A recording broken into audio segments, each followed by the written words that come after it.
You're a businessman on the road and you've got to get a contract back to your office right away. What do?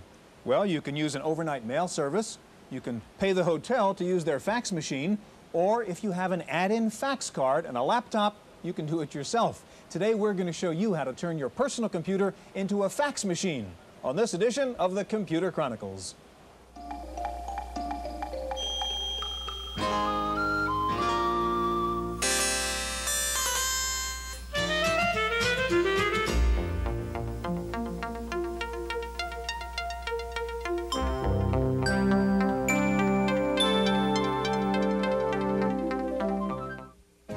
The Computer Chronicles is made possible in part by McGraw-Hill, publishers of Byte magazine, and VIX, the Byte Information Exchange.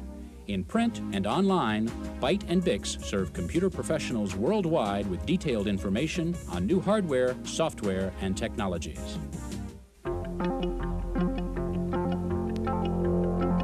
Welcome to the Computer Chronicles. I'm Stuart Chaffee, and this is Gary Kildall. And Gary, this is the hottest piece of office equipment around. It's not an answering machine. It's not a copy machine. It is, of course, a fax machine. What's your fax number? Right? That's the question everybody asks these days. But what's interesting, Gary, this is also a fax machine. If you have a personal computer, you can plug it in and add on board, and you've got a fax too. The mystery to me about fax machines is I was using this thing, not this thing, but a fax machine 20 years ago. It's not new technology. What's the big deal? well, Stuart, I wasn't using a fax machine 20 years ago, so I don't right? really know. I'm not too young for it. But I know that I'm using it now, and I think it's one of the greatest communication devices around. You can send text, you can send graphics, you can do it almost instantly anywhere in the world. My own personal use of it, what I do is I just pick up my messages at the end of the day and go through them, rip it off, and one by one, and then respond to them. And so you get a really nice communication center. And of course, the price is really right. And it turns out if you're in business nowadays and don't have a fax number, you're sort of considered an outsider. That's right. Well, we're going to help you solve that problem by looking at FAX boards for your personal computer. We'll take a look at a lot of the ones that are on the market and help you decide which one is right for you. Now, FAX boards are generally a lot less expensive than full-blown fax machines, but the users think they're also better, and we found an expert who agrees. Here's a report. When author John Heilborn heard about the personal facsimile, or fax machine, he thought he had discovered the ideal way to transmit documents to his many publishers. It was fast, accurate, and available day or night. What he didn't count on was how easily available it was to anyone who obtained his telephone number. 5 months ago, I started getting junk fax. I came in one morning and there was 10 feet of junk mail in my fax machine. I'd thrown away $10 worth of paper for nothing, and that made me angry. So I started to not have my fax machine on, and that was a problem because people who wanted to send me things overnight couldn't do it. And so I always had to be there to monitor what was coming in if it was junk. John's solution was to install a fax card in his personal computer. The card transmits and receives like a standalone machine, but has the added advantage of storing messages in disk files, with the option of printing at a later date. John can compose a document and tell the program to send it to a list of editors at a more convenient time, or examine messages received earlier to decide if they're worth keeping. He can hop back and forth between word processor and fax program. And if a message arrives while he's using his PC, he gets a warning on the screen. In some ways, it's almost too efficient. One problem I could see is that, someone might offer me something wonderful. I'll sign a contract, and the next day someone would offer me something even better, you know. And had it been done by mail, I'd have had that extra day to think about it. Specifically, the fax board provides you with enormous power because the computer has total control over the images that are being sent and received.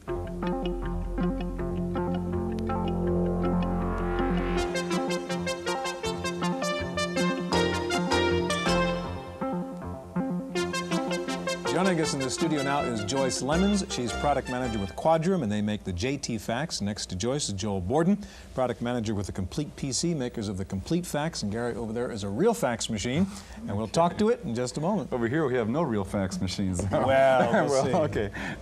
Now, what we do have is an IBM PC compatible here, and there's, I think, one located underneath the table. Joel, you have a board here that takes some of the fax functions and puts them into the IBM PC environment, called the Complete PC, I believe. And would you tell us a little bit about what you've factored out and put on the board so far? Absolutely. This board is known as the Complete Fax.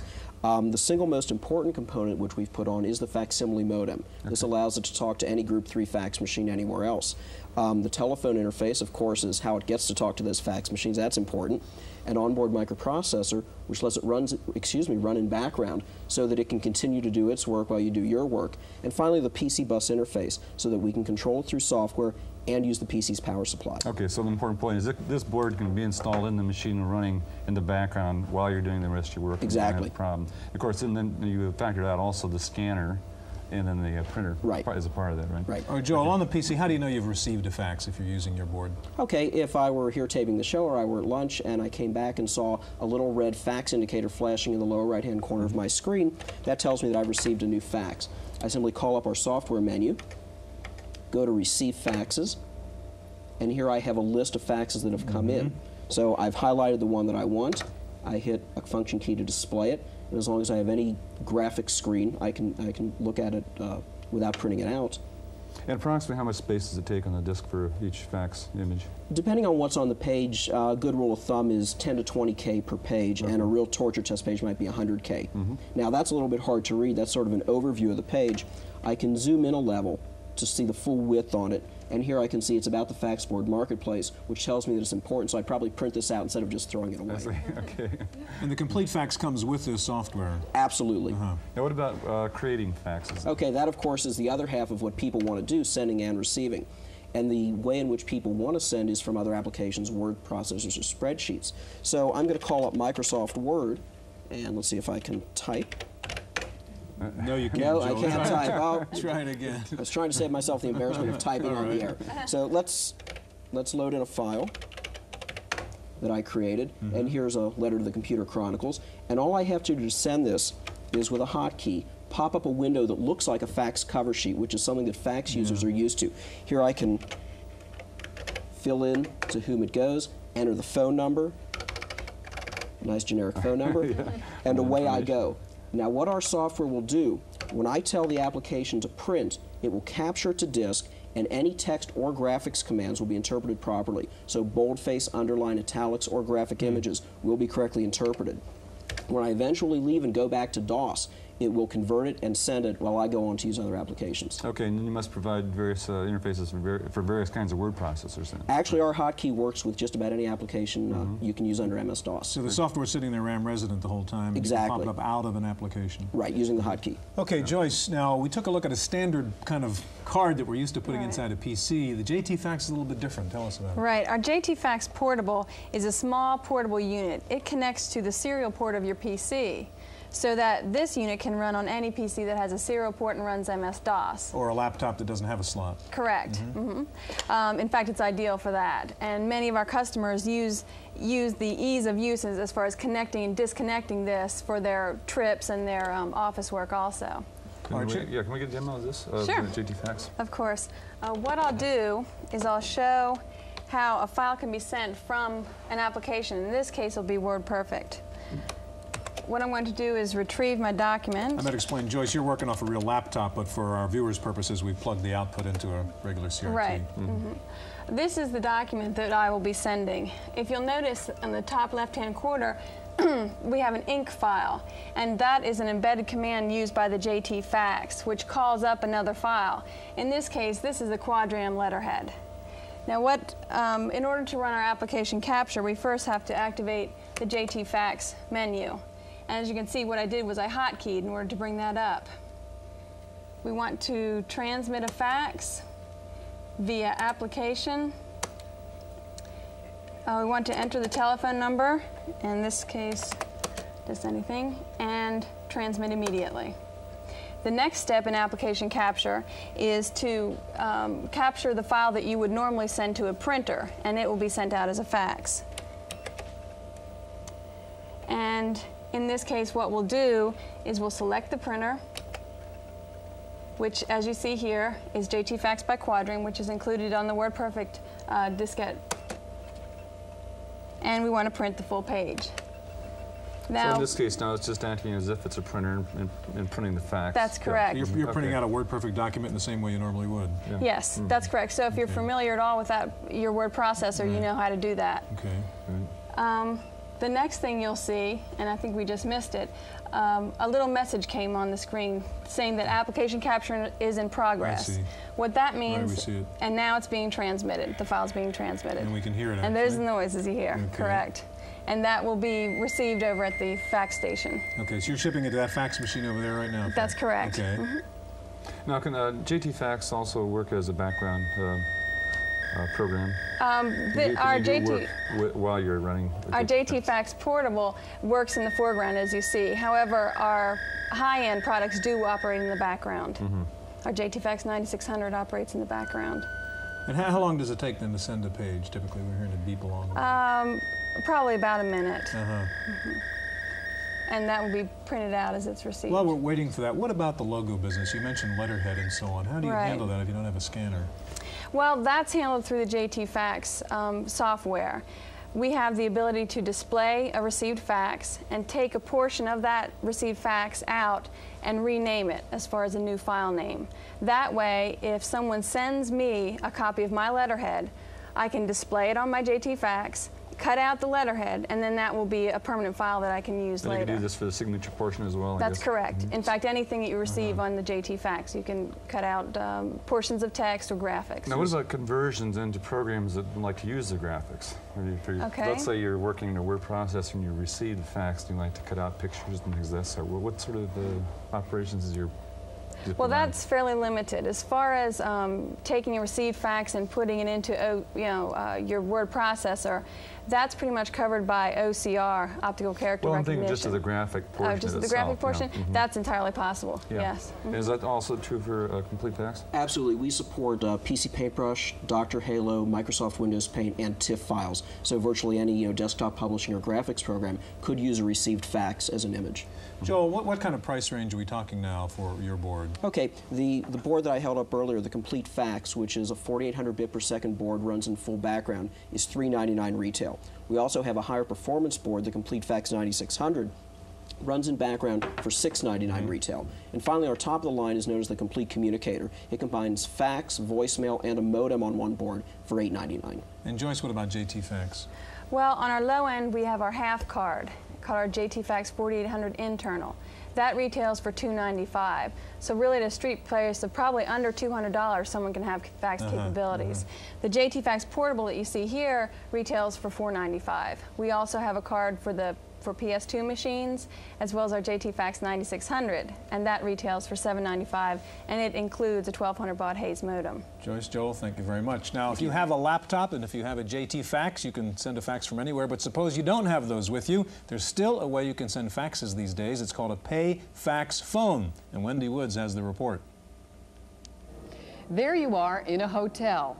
You've got a document that absolutely positively has to be there. Not overnight, but now. What you need is a fax machine. But where do you find one? Increasingly, they're being found in the hotel. This is called a PayFax terminal. Give it your credit card, follow a few simple instructions, and insert your document, much as one would into a photocopier. Within a few seconds, the document has been scanned and stored in memory.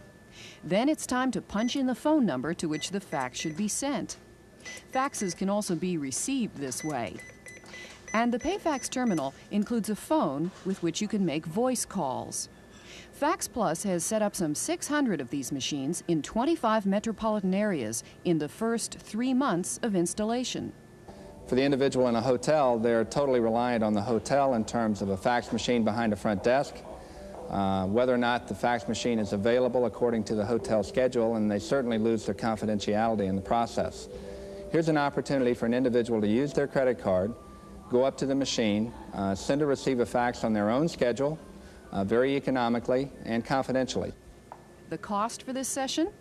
$8 plus local phone company charges, a bill of $9. In Redwood Shores, California, for the Computer Chronicles, I'm Wendy Woods.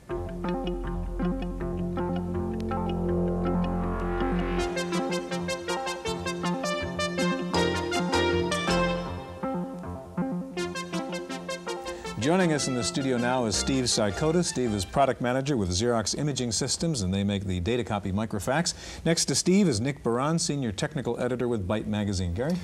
Nick, we see that there's a wide range of boards available for PCs and I suppose other computer systems. What kind of price ranges are we talking about in general? Well, the range is from about $300 up to around $1,000. And what are the differences you find? The main difference is performance. The more expensive boards all operate at 9,600 bits per second, whereas the cheaper ones are often 4,800. Another interesting feature of the more expensive ones, they usually have peer-to-peer communications between boards on different machines at different locations at 9,600 bits per second. And when you're talking about peer-to-peer, you mean like pure binary? Yes. In the case instead of raster? Right, and they're just blasting the file over at 9,600. Right, okay. Now I think Steve's product is one actually that has both modes, if I'm not mistaken. That's correct. Can you tell me a little bit about, first of all, the product you have? Okay, well, the Datacopy Microfax board, we began manufacturing the board about 2 years ago. We were one of the first 2 or 3 companies involved in the PC facsimile market. The board is, we have 2 boards, one for the standard PCJT bus, as well as one for the microchannel machine, which we're demonstrating here. The price on both boards is $695. Okay. As was mentioned earlier, it is a 9600 baud background operating device. Okay. Now you have a demonstration that's going to show both of these modes. That's correct. That's correct. Okay. Real quick, all we do is type fax to get into the facsimile program. As this is booting up, one of the interesting characteristics of Datacopy's background program is a lot of foreground applications take up a great deal of memory. So whenever you're running in background, you want to try and minimize the amount of memory that you're taking up. The Microfax background program takes up exactly 4K of memory. So it's very, very, very small. How do you manage that? Just the way that we move data, we try not to do too much in memory. Everything we do is on the card and on disk. Okay. So what we'll do is we work basically on a pull-down menu system. Just simply go to the call menu, go into your telephone book, point at those that you want to call. Now what I'm going to do is I'm going to place 2 calls. I'm going to place one to the fax machine here in the studio, and then one to a Microfax card that's sitting in my machine at Datacopy. And what I'll do is I will take a text file, which is nothing more than a small cover sheet that I have here, and I will select it to be transmitted. What the machine will do is it will take the file for the fax machine, convert that to raster facsimile format, send it to the fax machine, retain the binary nature of the file for the one going to the Microfax in Mountain View. Okay. Scheduling capability, which is pretty common amongst fax boards. Now what it will do is it'll go in and will convert the file for the fax machine. That conversion process for a full page generally takes between 10 and 20 seconds, dependent upon the amount of information on the page. As this is being done here, are there any emerging standards as far as the mode of binary transfer? Yeah. Earlier it was mentioned that it's a peer-to-peer or a card Microfax to Microfax in this case. One of the things that's currently ongoing is that all of the fax board manufacturers are getting together in an effort to standardize the protocol that's used, such that when we emerge with this standard, ultimately all fax boards will be able to communicate in a binary fashion with all other fax boards. Which you can't do right now. Which means, in essence, what we'll be able to do now is perform high-speed modem functions between PC fax boards. Right. So what's happening right now? Okay, right now we're transmitting off to the fax machine behind us. And we see it coming out of the fax machine. And you can see it coming out. We are in background, which means I could escape here.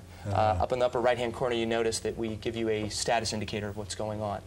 Once this call is completed, it will turn around, make the second call to the Microfax in Mountain View, and send the binary file to the Microfax there.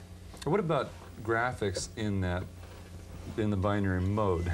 Now, are we going to talking about standards and emerging just for text transfer or for graphics as well? No, again, it is a binary standard, so it really doesn't matter what's in the file. Okay. The advantages of transmitting graphics via a binary file type of a format versus a fax format is that entire transmission is error corrected. Okay, Steve, I interrupt you. We're out of time here. Nick, you're going to be back with us in just a second. And in just a moment, we'll take a look at Intel's Connection Coprocessor, so stay with us.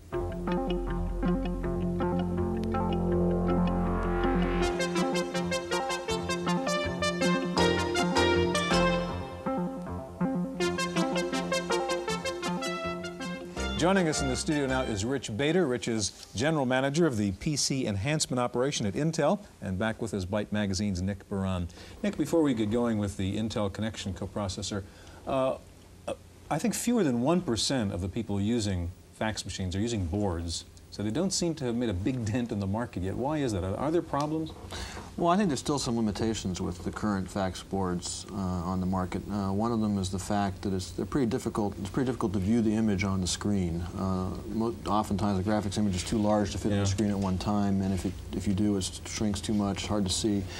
And so you're forced to print it every time, and unless you have a really good quality printer, they're also pretty hard to read. On a dot you really need a laser printer to I think you do, use a yeah. fax board? On a dot matrix printer, they're very hard to read. I mean, you can read it, but not really that acceptable. I think they're actually very good for people who are self-employed or in a remote site, so they really have access to hard copy from offices and other locations. But the other problem is, of course, a lot of offices already have fax machines, and so there's not that much of a motivation to go out and buy a fax board. They seem to be pretty good use as outgoing message devices, sending messages out. You know, that's a good use for them in a small computer system. Yeah, and I've found it. You know, when I work at home and I have a fax board installed, it really is very helpful to get some paperwork from the office, just have it sent over. It's really very good. So. Rich, you've got a high-end board here which does a lot. Tell us how it's different really from what we've seen before. Well, the connection coprocessor is a communications coprocessor that provides very simple fax and file transfer in the background, and it really assembles the best of all the features of the boards that you've already had on your show and combines them in one package. But I think that one of the things that's best about our product is how easy it is to use, especially when transmitting faxes or file transfer. Show us. As an example, what we have here is an application that's familiar to many people, Lotus 123, and with our Intel DCA communication application spec and some extra code, we've converted this program, a spreadsheet program, into a communicating program. I now have extra commands that I've added to 123 that allow me to send the spreadsheet as a fax or as a file transfer to other connection coprocessors. So you're not calling up a background program, you're running it out of the application? This portion, the human interface, is in the application, but all of the file conversion and actual file transfer will be done in the background. I can show you that. Okay. It's so simple, all I need to do is answer 4 questions. What file do I want to send? Who do I want to send it to? How do I want to send it? And when do I want it sent? Here I'll select 2. We want to send it to the Computer Chronicles, and we select that information from our phone book. We then select File. Which file do we want to send? The current worksheet, and just like printing, I've selected a range of the file to be sent. I then can answer when do I want it sent. I'll send it immediately. How do I want it sent? I'll send it as a fax. Now I type G for go, and it's off and going. And now I can quit this extra piece of my program, and now I'm back in Lotus 123, and I can be recalculating. So the coprocessor at this point is taken over and is building the images and so forth. Exactly, and off it goes. Can you tell just briefly a little bit about the standard you were talking about? Yes, the Intel DCA Communications Application Spec, or CAS, is a programming interface that allows software developers to add communications capability to their processing applications, making it very easy for people to learn how to do communicating. You don't have to learn a whole new program to do it. Nick, one last question. Can anybody buy a fax board no matter what PC, no matter what hardware configuration you have, or is there some minimum you need? Well, for most of them, you actually need at least 512K, and more often 640, and you definitely need a graphics board and a graphics monitor, preferably EGA in the PC world, so that's certainly a limitation. And also some hard disk space, right? Yeah, you need some, that's right. In fact, you need a lot of hard disk space. That's a huge file, a fax file. Yeah, in fact, I had recently a 7-page document came over, took up almost 2 megabytes with a lot of graphics in there. So. Rich, Nick, thank you very much. That's our look at fax boards. We'll be back in just a minute with this week's computer news.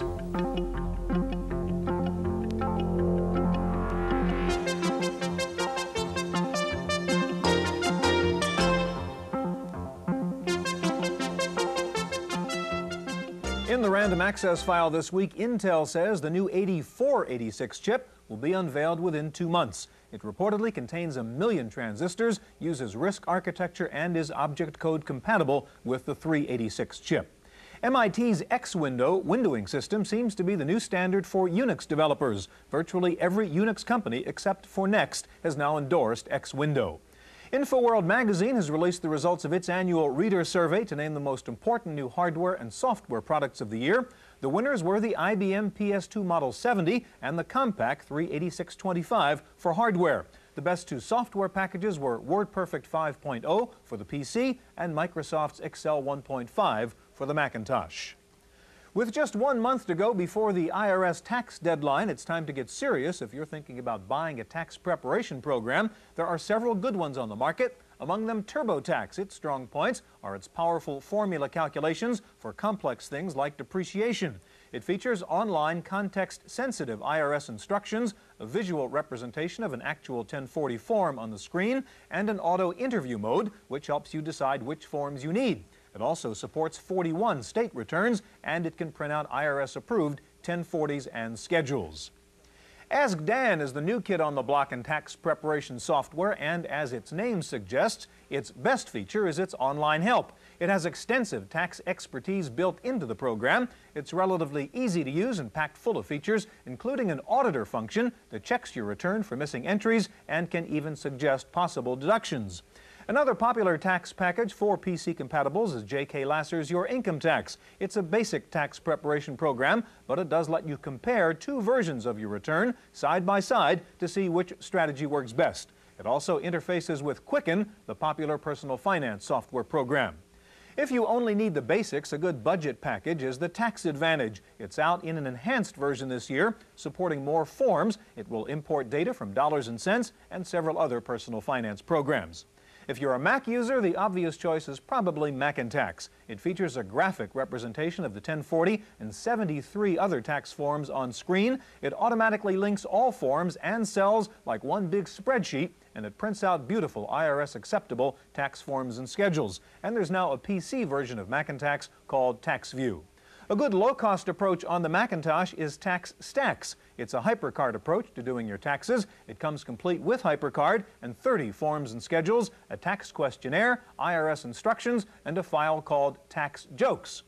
Finally, there was the expected snafu at the IRS last week as 450,000 refund checks were delayed after a sorting error necessitated the recalculation of 1.7 million returns. But says the IRS it was not a computer problem, just good old-fashioned human error.